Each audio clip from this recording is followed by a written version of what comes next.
नारायणं नमस्कृत्य नरं चैव नरोत्तमं देवीं सरस्वतीं व्यासं ततो जयमुदीरये। बोले विष्णु भगवान की जय। आप सुन रहे हैं श्री विष्णु पुराण। विष्णु पुराण में आज हम 19वां अध्याय श्रवण करेंगे। अभी तक आपने जाना कि किस प्रकार से भगवान विष्णु की नाभि से कमल के माध्यम से उस कमल पुष्प से ब्रह्मा जी का प्रादुर्भाव हुआ। फिर किस प्रकार से भगवान ने 3 गुणों को उत्पन्न किया। त्रिगुण क्या है? सत्य, रज और तम। और सत्य, रज, तम के द्वारा ही सूर्य, चंद्रमा, अग्नि, जल, वायु आदि तत्वों का निर्माण हुआ। तदुपरांत भगवान ब्रह्मदेव ने सृष्टि का निर्माण किया। भगवान विष्णु वराह रूप धारण करके पृथ्वी को रसातल से निकाल के लेके आए और जल पर स्थापित किया। फिर प्रथम मनुष्य के रूप में मनु जी महाराज और शत्रुपा जी को पृथ्वी पर प्रकट किया गया और उसके बाद उनकी संतानें आगे बढ़ने लगी। आपने उत्तानपाद का वर्णन सुना, ध्रुव का वर्णन सुना, उनकी संतानों का वर्णन सुना। इस प्रकार से नक्षत्र स्थापित हुए, सृष्टि स्थापित हुई, लोक बने। आज हम उससे आगे का वृतांत सुनेंगे। आज का जो वृतांत है, आज के अध्याय में जो जानकारी आने वाली है, बड़ी ही रोचक जानकारी है। आपने यकीन मानिए इससे पहले कभी सुनी भी नहीं होगी वो जानकारी, लेकिन आपको बड़ा ही आनंद आएगा। एक अंदर से कई बार जिज्ञासा होती है हमारी इस विषय में जानने की, जो विषय आज आ रहा है। आज आप जानेंगे कि सूर्य, नक्षत्र और जो राशियां हैं उनकी व्यवस्था क्या है, उनका काल चक्र कैसा है। सूर्य का जो रथ है उसका निर्माण किस प्रकार का है, वो किस गति से चलता है और उसका क्या फल है। जो राशियां बनी 12, उन राशियों का निर्माण कैसे हुआ, कैसे उनका निर्धारण हुआ। चंद्रमा, यम, सूर्य आदि के लोक कहां कहां पर स्थित हैं, यह संपूर्ण वृतांत आज के अध्याय में श्रवण करने को प्राप्त होगा। तो आइए आज का महत्वपूर्ण अध्याय आरंभ करते हैं। आपसे निवेदन है कि यह श्री विष्णु पुराण का वीडियो है तो कृपया इसे एक बार लाइक अवश्य कर दीजिएगा। परमेश्वर वासुदेव की कृपा प्राप्त करने के लिए कमेंट बॉक्स में अवश्य लिखिएगा जय श्री हरि या ओम नमो भगवते वासुदेवाय। आप देख रहे हैं देवभूमि ज्योतिष संस्थान का प्रतिष्ठित यूट्यूब चैनल देवभूमि धार्मिक। हम यहाँ पर सभी व्रत और त्योहारों की सही शास्त्रीय जानकारी प्रदान करते हैं। ज्योतिष शास्त्र और पंचांग के आधार पर आपको बताते हैं कौन सी तिथि कब है, व्रत आदि कब करना है, क्या विधि है, क्या नियम है और क्या गलती नहीं करनी है। यदि आप सभी व्रत और त्योहारों की सही शास्त्रीय जानकारी पाते रहना चाहते हैं तो कृपया चैनल को सब्सक्राइब कीजिए और बेल आइकन को प्रेस कीजिए। जब आप सब्सक्राइब का बटन दबाएंगे तो वहाँ एक घंटी का निशान बना हुआ आएगा, उसको अवश्य दबाइएगा, तभी आपको हमारे सारे वीडियो प्राप्त होंगे, अन्यथा आपसे जानकारी छूट जाएगी। तो कृपया चैनल को सब्सक्राइब कीजिए और बेल आइकन को प्रेस कीजिए। आइए प्रिय दर्शकों, परम पूज्य गुरुदेव के चरणों की वंदना करते हुए आज का अध्याय, आज की कथा आरंभ करते हैं। गुरुर्ब्रह्मा गुरुर्विष्णु गुरुर्देव महेश्वरः, गुरुर्साक्षात् परब्रह्म तस्मै श्री गुरुवे नमः। बोले गुरुदेव महाराज की जय। या देवी सर्वभूतेषु मां सरस्वती रूपेण संस्थिता, नमस्तस्यै नमस्तस्यै नमस्तस्यै नमो नमः। बोले सरस्वती महारानी की जय। बोले प्रथम पूज्य गणेश जी महाराज की जय। बोले विष्णु भगवान की जय। बोले विष्णु पुराण की जय। आप सभी दर्शकों को, आप सभी श्रोतागण को मेरा नमस्कार। आइए आज का अध्याय आरंभ करते हैं। तो श्री पाराशर जी कहने लगे कि हे सुव्रत, मैंने तुमसे ये जो ब्रह्मांड की स्थिति है ना, वो अभी तक बयान की है, अभी तक कही है। अब सूर्य आदि जो ग्रह हैं, इनकी स्थिति और उनके परिमाण क्या है वो सुनो। हे मुनिश्रेष्ठ, जो सूर्य देव हैं उनका जो रथ है ना, उस रथ का विस्तार 9000 योजन है तथा इससे दूना उसका ईशा दंड क्या होता है? जुआ और रथ के बीच का जो भाग होता है ना, आगे और पीछे का जो भाग होता है उसके बीच का हिस्सा, वो है। कहते हैं उसका धुरा 1.5 करोड़ 7 लाख योजन लंबा है, जिसमें उसका पहिया लगा हुआ है, ये उसकी बात है। कहते हैं कि उस पूर्वान, मध्याह्न और पराहन रूप 3 नाभि, परिवत्सर आदि 5 अरे और षड ऋतुक रूप 6 नेमी वाले अक्षय स्वरूप संवत्सरात्मक चक्र में संपूर्ण काल चक्र स्थित है। 7 छंद ही उसके घोड़े हैं। उनके नाम सुनो क्या है। गायत्री, बृहति, उष्णिक, जगती, त्रिष्टुप, अनुष्टुप और पंक्ति। ये छंद ही सूर्य के 7 घोड़े कहे गए हैं। जो आप गद्य में छंद पढ़ते हैं ना, वो छंद सूर्य के 7 घोड़े हैं। हे महामते, भगवान सूर्य के रथ का दूसरा धुरा 45.5 सहस्त्र योजन लंबा है, क्योंकि 2 पहिए हैं तो 2 धुरे भी होंगे ना। दोनों धुरों के परिमाण के तुल्य ही उसके युगार्धों का परिमाण भी है।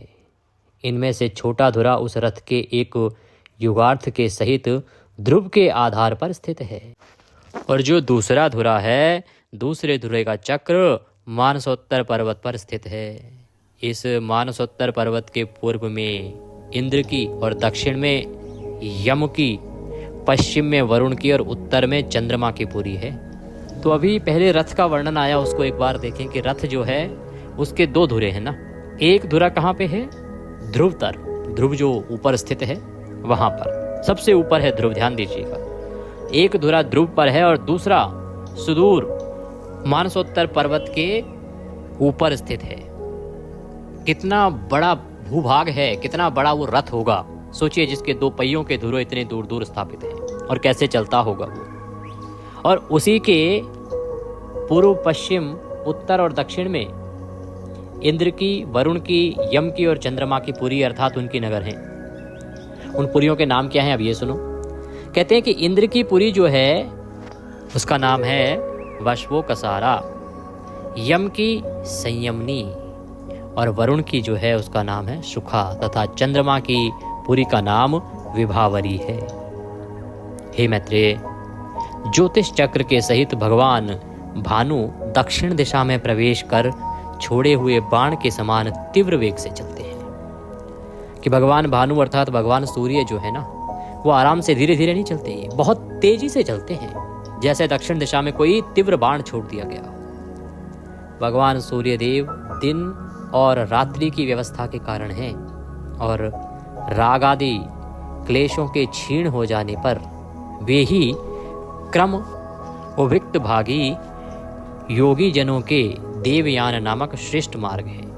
कहते हैं, हे मैत्रेय, सभी द्वीपों में सर्वदा मध्याह्न तथा मध्य रात्रि के समय सूर्य देव मध्य आकाश में सामने की ओर रहते हैं। इसी प्रकार उदय और अस्त भी सदा एक दूसरे के सम्मुख ही होते हैं। हे ब्रह्मन, समस्त दिशा और विदिशाओं में जहाँ के लोग रात्रि अंत होने पर सूर्य को जिस स्थान पर देखते हैं, उनके लिए वहाँ उसका उदय होता है, और जहाँ दिन के अंत में सूर्य का तिरोभाव होता है, वहीं उसका अस्त कहा जाता है। सर्वदा एक रूप से स्थित सूर्य देव का वास्तव में ना उदय होता है और ना ही अस्त, बस उनका देखना या ना दिखना ही उनके उदय और अस्त हैं। मध्याह्न काल में इंद्र आदि में से किसी की पुरी पर प्रकाशित होते हुए सूर्यदेव पार्श्ववर्ती 2 पुरियों के सहित 3 पुरियों और 2 कोणों को प्रकाशित करते हैं। इसी प्रकार अग्नि आदि कोणों में से किसी एक कोण में प्रकाशित होते हुए वे पार्श्ववर्ती 2 कोणों सहित 3 कोण और 2 पुरियों को प्रकाशित करते हैं। सूर्यदेव उदय होने के अनंतर मध्याह्न पर्यंत अपनी बढ़ती हुई किरणों से तपते हैं और फिर क्षीण हुई किरणों से अस्त हो जाते हैं। कहते हैं कि वास्तव में तो देखो, सूर्य देव का दिखना और ना दिखना यही उदय और अस्त है। अन्यथा सूर्य देव ना कभी उदित होते हैं ना अस्त होते हैं। वो एक स्थान से दूसरे स्थान पर लगातार चलते रहते हैं। जब इस कोण में होते हैं तो 2 अलग पुरियों को प्रकाशित करते हैं, और जब उस कोण में होते हैं तो 2 अलग पुरियों को प्रकाशित करते हैं। सूर्य के उदय और अस्त से ही पूर्व तथा पश्चिम दिशाओं की व्यवस्था हुई है। वास्तव में तो वे जिस प्रकार पूर्व में प्रकाश करते हैं, उसी प्रकार पश्चिम तथा पार्श्ववर्तनी उत्तर और दक्षिण दिशाओं में भी करते हैं। सूर्य देव पर्वत सुमेरु के ऊपर स्थित ब्रह्मा जी की सभा के अतिरिक्त और सभी स्थानों को प्रकाशित करते हैं। जो किरणें ब्रह्मा जी की सभा में जाती हैं वे उसके तेज से निरस्त होकर उल्टी लौट आती हैं। तो कहते हैं कि इन तीनों लोकों में सूर्य देव सभी स्थान पर प्रकाश देते हैं। एक स्थान ऐसा है जहां उनका प्रकाश नहीं पहुंचता, वो है सुमेरु पर्वत पर स्थित ब्रह्मा जी की सभा। क्योंकि ब्रह्मा जी की सभा का अपना तेज इतना अधिक है कि वहां पर जब सूर्य की किरणें जाती हैं तो उस तेज से टकरा के वापस हो जाती हैं, निरस्त हो जाती हैं। सुमेरु पर्वत समस्त द्वीप और वर्षों के उत्तर में, इसलिए उत्तर दिशा में मेरु पर्वत पर सदा एक ओर दिन और दूसरी ओर रात रहती है। रात्रि के समय सूर्य के अस्त हो जाने पर उसका तेज अग्नि में प्रविष्ट हो जाता है, इसीलिए उस समय अग्नि दूर ही से प्रकाशित होने लगता है। इसी प्रकार हे द्विज, दिन के समय अग्नि का तेज सूर्य में प्रविष्ट हो जाता है, अतः अग्नि के संयोग से ही सूर्य अत्यंत प्रखरता से प्रकाशित होता है। इस प्रकार सूर्य और अग्नि के प्रकाश तथा उष्णता में तेज परस्पर मिलकर दिन रात में वृद्धि को प्राप्त होते रहते हैं। मेरु के दक्षिण और उत्तरी भूमध्य में सूर्य के प्रकाशित होते समय अंधकारमयी रात्रि और प्रकाशमय दिन क्रमशः जल में प्रवेश कर जाते हैं। दिन के समय रात्रि के प्रवेश करने से ही जल कुछ ताम्रवर्ण दिखाई देता है, किंतु सूर्य अस्त हो जाने पर उसमें दिन का प्रवेश हो जाता है। इसीलिए दिन के प्रवेश के कारण ही रात्रि के समय वह शुक्ल वर्ण का हो जाता है। कहते हैं कि इस प्रकार जब सूर्य पुष्कर द्वीप के मध्य में पहुंचकर पृथ्वी का 30वां भाग पार कर लेता है तो उसकी वह गति 1 मुहूर्त की हो जाती है, अर्थात उतने भाग के अतिक्रमण करने में उसे जितना समय लगता है वही मुहूर्त कहलाता है। हे द्विज, कुलाल चक्र, जिसे कुम्हारे का चाक कहते हैं ना, तो कुलाल चक्र के सिर पर घूमते हुए जीव के समान भ्रमण करता हुआ यह सूर्य पृथ्वी के 30 भागों का अतिक्रमण करने पर एक दिन रात्रि करता है। इसके 30 भाग हैं। जब पूरे 30 भागों पर चक्कर लगा लेते हैं सूर्यदेव तो दिन और रात्रि पूरे होते हैं। उत्तरायण के आरंभ में सूर्य सबसे पहले मकर राशि में जाता है, उसके पश्चात वह कुंभ और मीन राशियों में जाता है। एक राशि से दूसरी राशि में वह जाता रहता है। इन तीनों राशियों को भोग चुकने पर सूर्य रात्रि और दिन को समान करता हुआ वैशुवती गति का अवलंबन करता है, अर्थात वह भूमध्य रेखा के बीच में ही चलता है। कहते हैं कि उसके अनंतर नित्य प्रति रात्रि क्षीण होने लगती है और दिन बढ़ने लगता है। फिर मेष तथा वृष राशि का अतिक्रमण कर मिथुन राशि से निकलकर उत्तरायण की अंतिम सीमा पर उपस्थित हो वह कर्क राशि में पहुंचकर दक्षिणायन का आरंभ करता है।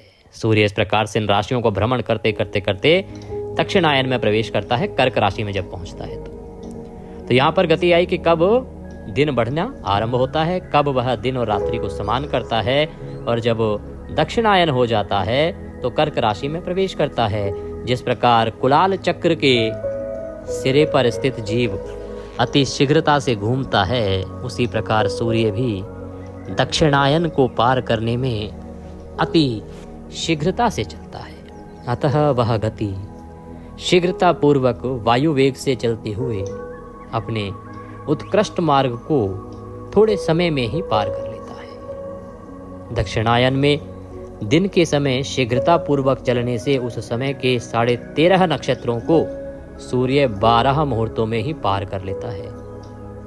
तो उस समय जब दक्षिणायन होता है सूर्य तो तीव्र गति से चलता है, इसी कारण से दिन छोटा होता है, और जो 13 नक्षत्र का समय है वो 12 मुहूर्तों में ही पार कर लिया जाता है सूर्य के द्वारा। किंतु रात्रि के समय मंदगामी होने से अर्थात धीरे हो जाने से उतने ही नक्षत्रों को 18 मुहूर्तों में पार करता है। कुलाल चक्र के मध्य में स्थित जीव जिस प्रकार धीरे धीरे चलता है उसी प्रकार उत्तरायण के समय सूर्य मंद गति से चलता है, इसीलिए उस समय वह थोड़ी सी भूमि भी अति दीर्घ काल में पार करता है। अतः उत्तरायण का अंतिम दिन 18 मुहूर्त का होता है। उस दिन भी सूर्य अति मंद गति से चलता है और ज्योतिष चक्र धारक के 13.5 नक्षत्रों को एक दिन में पार करता है, किंतु रात्रि के समय वह उतने ही 13.5 नक्षत्रों को 12 मुहूर्तों में ही पार कर लेता है। अतः जिस प्रकार नाभि देश में चक्र के मंद मंद घूमने से वहां का मृत पिंड भी मंद गति से घूमता है, उसी प्रकार ज्योतिष चक्र के मध्य में स्थित ध्रुव अति मंद गति से घूमने लगता है। कहते हैं मैत्रेय, जिस प्रकार कुलाल चक्र की नाभि अपने स्थान पर ही घूमती रहती है ना, उसी प्रकार ध्रुव भी अपने स्थान पर ही घूमता रहता है। इस प्रकार उत्तर तथा दक्षिण सीमाओं के मध्य में मंडलाकार घूमते रहने से सूर्य की गति दिन अथवा रात्रि के समय मंद अथवा शीघ्र हो जाती है। जिस अयन में सूर्य की गति दिन के समय मंद होती है, उसमें रात्रि के समय शीघ्र होती है, तथा जिस समय रात्रि काल में शीघ्र होती है, उस समय दिन में मंद हो जाती है। हे द्विज, सूर्य को सदा एक बराबर मार्ग ही पार करना पड़ता है। एक दिन रात्रि में यह समस्त राशियों का भोग कर लेता है। सूर्य 6 राशियों को रात्रि के समय भोगता है और 6 को दिन के समय भोगता है। राशियों के परिमाण अनुसार ही दिन का बढ़ना घटना होता है, तथा रात्रि की लघुता दीर्घता भी राशियों के परिमाण से ही होती है। कहते हैं कि जो सूर्य देव है ना, उन्हें पूरे पूरे दिन और रात में बराबर ही चक्कर लगाना पड़ता है। पूरी 12 राशियों का भोग करते हैं वो एक दिन और एक रात में। पूरा जब चक्कर लगाते हैं तो पूरी 12 राशियों से होके निकलते हैं। अब किस राशि में कितना समय लगेगा ये उसके भूपर क्षेत्र पर, उसके क्षेत्रफल पर निर्भर करता है, परंतु सूर्य देव को तो उतना ही समय लगता है। हाँ, क्या होता है कि जब दिन में गति तीव्र होती है सूर्य देव की, तो रात्रि को मंद होती है, और जिस समय रात्रि को तीव्र गति होती है तो दिन में मंद हो जाने से दिन लंबा हो जाता है। तो सूर्य देव 6 राशियों में दिन में भ्रमण करते हैं और 6 राशियों को रात्रि में पूर्ण करते हैं। ऐसे सूर्य देव पूरी 12 राशियों में चक्कर लगाते हैं, एक दिन और एक रात में। कहते हैं कि रात्रि जो है वो उषा कहलाती है, तथा दिन जो है वो व्युष्टि अर्थात प्रभात कहा जाता है। इन उषा तथा व्युष्टि के बीच के समय को संध्या कहते हैं। इस अति दारुण और भयानक संध्या काल के उपस्थित होने पर मंदेहा नामक भयंकर राक्षस गण सूर्य को खाना चाहते हैं। हे मैत्रेय, उन राक्षसों को प्रजापति का यह श्राप है कि उनका शरीर अक्षय रहकर भी मरण नित्य प्रति होता है। अतः संध्या काल में उनका सूर्य से अति भीषण युद्ध होता है। हे महामुने, उस समय द्विजोत्तम गण जो ब्रह्म रूप ओमकार तथा गायत्री से अभिमंत्रित जल छोड़ते हैं, उस वज्र स्वरूप जल से वे दुष्ट राक्षस दग्ध हो जाते हैं, और अग्निहोत्र में जो सूर्यो ज्योति इत्यादि मंत्र से प्रथम आहुति दी जाती है, उससे सहस्त्रांशु दीननाथ दैदीप्यमान हो जाते हैं।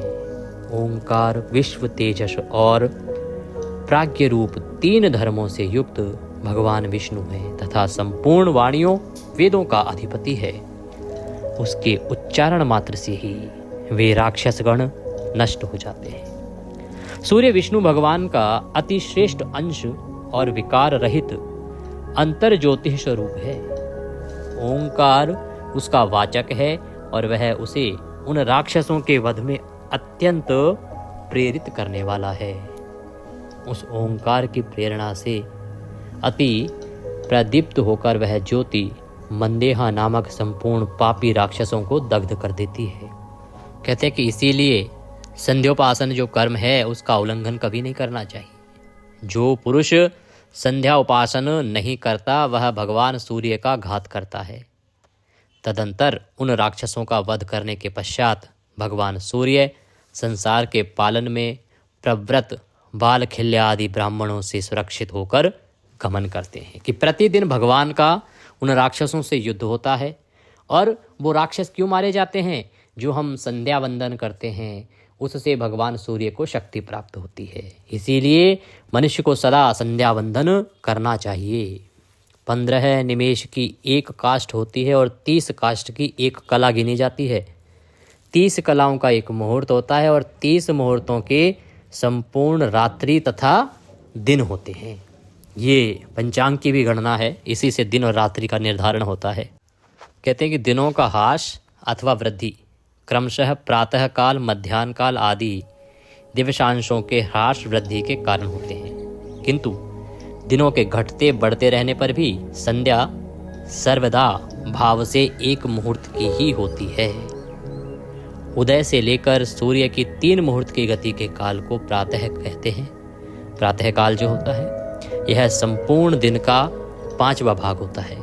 इस प्रातः काल के अनंतर 3 मुहूर्त का समय संगव कहलाता है तथा संगव काल के पश्चात 3 मुहूर्त का मध्याह्न होता है और मध्याह्न काल से पीछे का समय अपराह्न कहलाता है। इस काल भाग को बुधजन 3 मुहूर्त का ही बताते हैं। अपराह्न के बीतने पर सायंकाल आता है और इस प्रकार संपूर्ण दिन में 15 मुहूर्त, प्रत्येक दिवसांश में 3 मुहूर्त होते हैं। वैशुवत दिवस 15 मुहूर्त का होता है, किंतु उत्तरायण और दक्षिणायन में क्रमशः उसके वृद्धि और ह्रास होने लगते हैं। इस प्रकार उत्तरायण में दिन रात्रि का ग्रास करने लगता है और दक्षिणायन में रात्रि दिन का ग्रास करने लगती है। शरद और वसंत ऋतु के मध्य में सूर्य के तुला अथवा मेष राशि में जाने पर विषुव होता है। उस समय दिन और रात्रि समान होते हैं। सूर्य के कर्क राशि में उपस्थित होने पर दक्षिणायन कहा जाता है और उसके मकर राशि में आने से उत्तरायण कहलाता है। पाराशर जी कहते हैं कि ब्रह्मन, मैंने जो 30 मुहूर्त के एक दिन और रात्रि कहे हैं ना, ऐसे 15 रात्रि दिवस का एक पक्ष कहा जाता है और 2 पक्ष का एक मास होता है तथा 2 सौर मास की एक ऋतु होती है और 3 ऋतु का एक अयन होता है तथा 2 अयन ही मिलाकर एक वर्ष कहे गए हैं। इस प्रकार शास्त्रों में पूरे वर्ष की गणना कही गई है। सौर, सावन, चांद्र तथा नक्षत्र, इन 4 प्रकार के मासों के अनुसार विविध रूप से कल्पित संवत्सर आदि 5 प्रकार के वर्ष युग कहलाते हैं। यह युग ही मलमास आदि सब प्रकार के काल निर्णय का कारण कहा जाता है। उनमें पहला संवत्सर, दूसरा परिवत्सर, तीसरा इद्युत्सर और चौथा अनुवत्सर और 5वां वत्सर है। यह काल युग नाम से विख्यात है। श्वेत वर्ष के उत्तर में जो श्रृंगवान नाम से विख्यात पर्वत है, उसके 3 श्रृंग हैं, जिनके कारण यह श्रृंगवान कहा जाता है।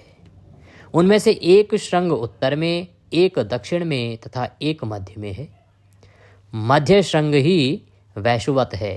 शरद और वसंत ऋतु के मध्य में सूर्य और वैशुवत श्रृंग पर आते हैं। अतः ही मैत्रेय, मेष अथवा तुला राशि के आरंभ में तिमिर प्रहरी सूर्यदेव विषुवत पर स्थित होकर दिन और रात्रि को समान परिमाण कर देते हैं।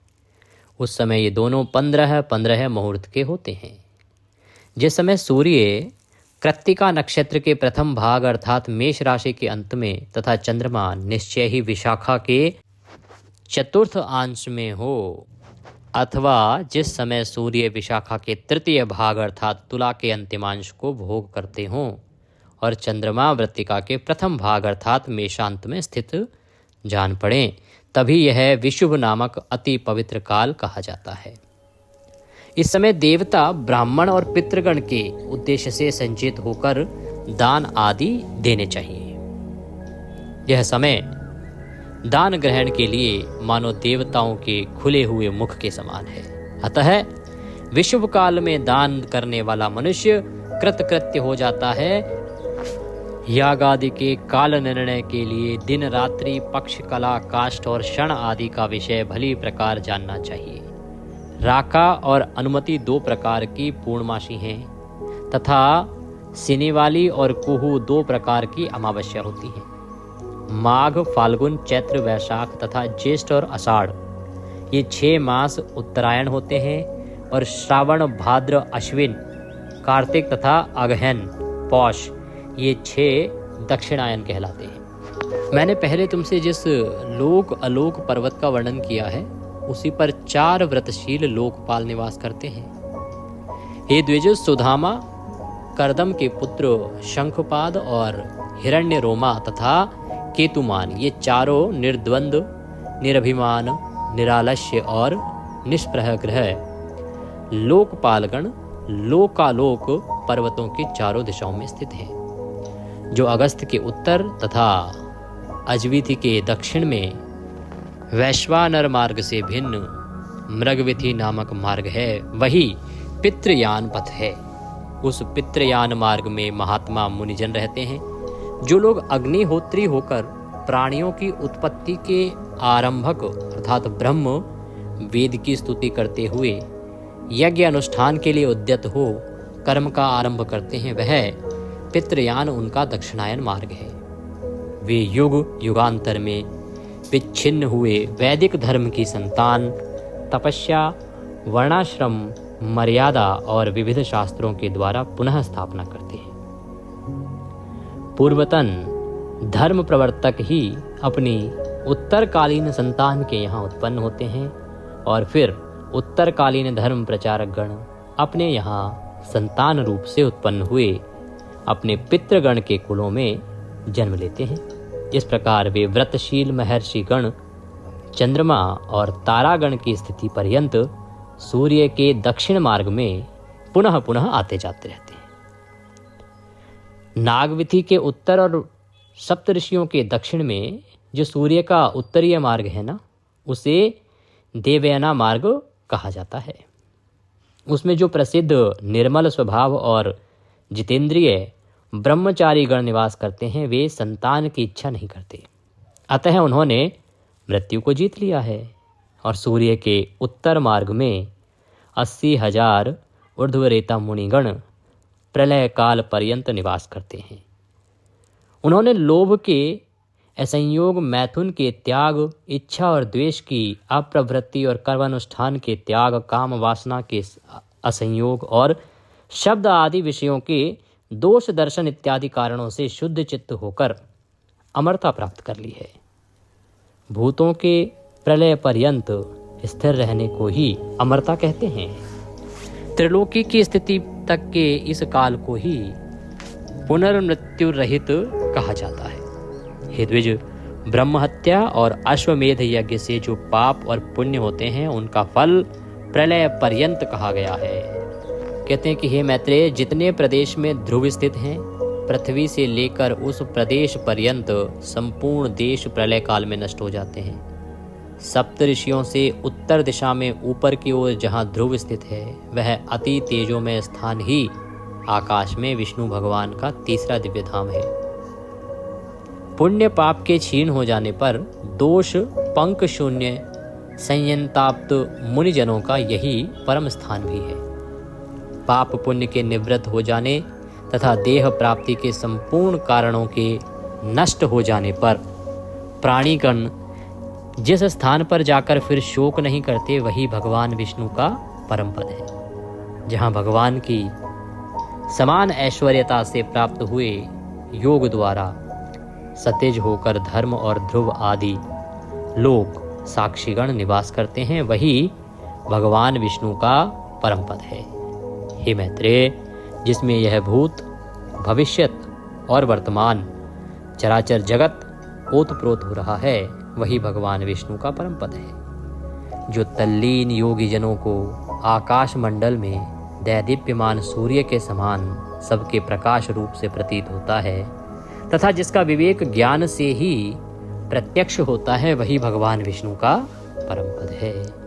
उस विष्णु पद में ही सबके आधारभूत परम तेजस्वी ध्रुव स्थित है तथा ध्रुव जी में समस्त नक्षत्र, नक्षत्रों में मेघ, मेघों में वृष्टि आश्रित है। हे महामुने, उस वृष्टि से ही समस्त सृष्टि का पोषण और संपूर्ण देव, मनुष्य आदि प्राणियों की पुष्टि होती है। तदंतर गाय आदि प्राणियों से उत्पन्न दुग्ध और घृत आदि की आहुतियों से परितुष्ट अग्निदेव ही प्राणियों की स्थिति के लिए पुनः वृष्टि के कारण होते हैं। इस प्रकार विष्णु भगवान का यह निर्मल तृतीय लोक, जिसे ध्रुव त्रिलोकी का आधारभूत वृष्टि का आदिकरण है। इस विष्णु पद से ही देवांगनाओं के अंगराग से पांडुरवर्ण हुई सी सर्व पापहारिणी श्री गंगा जी उत्पन्न हुई हैं। विष्णु भगवान के वाम चरण कमल के अंगूठे के नख रूप स्तोत्र से निकली हुई उन गंगा जी को ध्रुव दिन रात अपने मस्तक पर धारण करता है। तदंतर जिनके जल में खड़े होकर प्राणायाम परायण सप्त ऋषिगण उनकी तरंग भंगिसी से जटा कलाप के कंपायमान होते हुए अघर्मर्षण मंत्र का जप करते हैं तथा जिनके विस्तृत जल समूह से आप्लावित होकर चंद्रमंडल 6 के अनंतर पुनः पहले से भी अधिक कांति धारण करता है, वे श्री गंगा जी चंद्रमंडल से निकलकर मेरू पर्वत के ऊपर गिरती हैं और संसार को पवित्र करने के लिए चारों दिशाओं में जाती हैं। चारों दिशाओं में जाने से वे एक ही सीता, अलकनंदा, चक्षु और भद्र इन 4 भेदों वाली हो जाती हैं, जिसके अलकनंदा नामक दक्षिणीय भेद को भगवान शंकर ने अत्यंत प्रीतिपूर्वक 100 वर्ष से भी अधिक अपने मस्तक पर धारण किया था, जिसने श्री शंकर के जटा कलाप से निकलकर पापी सगर पुत्रों के स्थित चूर्ण को आप्लावित कर उन्हें स्वर्ग में पहुंचाया था। हे मैत्रेय, जिसके जल में स्नान करने से शीघ्र ही समस्त पाप नष्ट हो जाते हैं और अपूर्व पुण्य की प्राप्ति होती है, जिसके प्रवाह में पुत्रों द्वारा पितरों के लिए श्रद्धापूर्वक किया हुआ 1 दिन का भी तर्पण उन्हें 100 वर्ष तक दुर्लभ तृप्ति देता है। हे द्विज, जिसके तट पर राजाओं ने महायज्ञों से यज्ञेश्वर भगवान पुरुषोत्तम का यजन करके इहलोक और स्वर्गलोक में परम सिद्धि लाभ की है, जिसके जल में स्नान करने से निष्पाप हुए यतिजनों ने भगवान केशव में चित्त लगाकर अति उत्तम निर्वाण पद प्राप्त किया है, जो अपना श्रवण, इच्छा, दर्शन, स्पर्श, जलपान, स्नान तथा यशोगान करने से ही नित्य प्रति प्राणियों को पवित्र करती रहती है, तथा जिसका गंगा गंगा ऐसा नाम 100 योजन की दूरी से भी उच्चारण किए जाने पर जीव के 3 जन्मों के संचित पापों को नष्ट कर देता है। त्रिलोकी को पवित्र करने में समर्थ वह गंगा जिससे उत्पन्न हुई है, वही भगवान का तीसरा परम पद है। तो ये माँ गंगा के उद्गम का वृतांत है, कैसे माँ गंगा की उत्पत्ति हुई भगवान के नख से, और माँ गंगा का केवल 100 योजन दूर से नाम पुकार दिया जाए तो वह 3 जन्मों के पापों का नाश कर देती है। ऐसी पुण्यदायिनी माँ गंगा प्रभु के तीसरे परम पद से प्रकट हुई है। इसी के साथ आज का यह अध्याय यहाँ पूर्ण होता है। बोले विष्णु भगवान की जय। प्रिय दर्शकों, अब पूर्णिमा आने को है और मार्गशीर्ष मास पूर्ण होने को है, तो मार्गशीर्ष मास का आज का 29वें दिन का जो महात्म्य है उसको अवश्य सुनिएगा। उसमें मथुरा के विषय में बहुत ही महत्वपूर्ण जानकारी भगवान नारायण के श्रीमुख से आई है कि मथुरा क्यों जाना चाहिए, क्यों महत्वपूर्ण है, कब जाना चाहिए, और मार्गशीर्ष स्नान आप जो पूर्ण कर रहे हैं उसको कैसे पूर्ण करना चाहिए, उसके क्या नियम हैं, पूर्णिमा के दिन आपको क्या करना चाहिए, क्या नहीं करना चाहिए। ये जो पूर्णिमा आ रही है ना, ये पूर्णिमा बहुत विशेष है, साधारण नहीं है। इस पूर्णिमा पर सबसे बड़ी बात यह है कि इस पूर्णिमा पर मार्गशीर्ष पूर्णिमा का योग तो है ही, अन्नपूर्णा जयंती भी है और प्रेत मोचन तिथि भी इसी दिन पड़ रही है। तो इससे संबंधित बड़ा ही महत्वपूर्ण वीडियो मैंने अपलोड किया है, उसका लाभ लीजिए कि इस दिन क्या करना है, क्या नहीं करना है, पितरों की तृप्ति, प्रेतों की तृप्ति के लिए क्या कर्म आवश्यक है, क्या नहीं।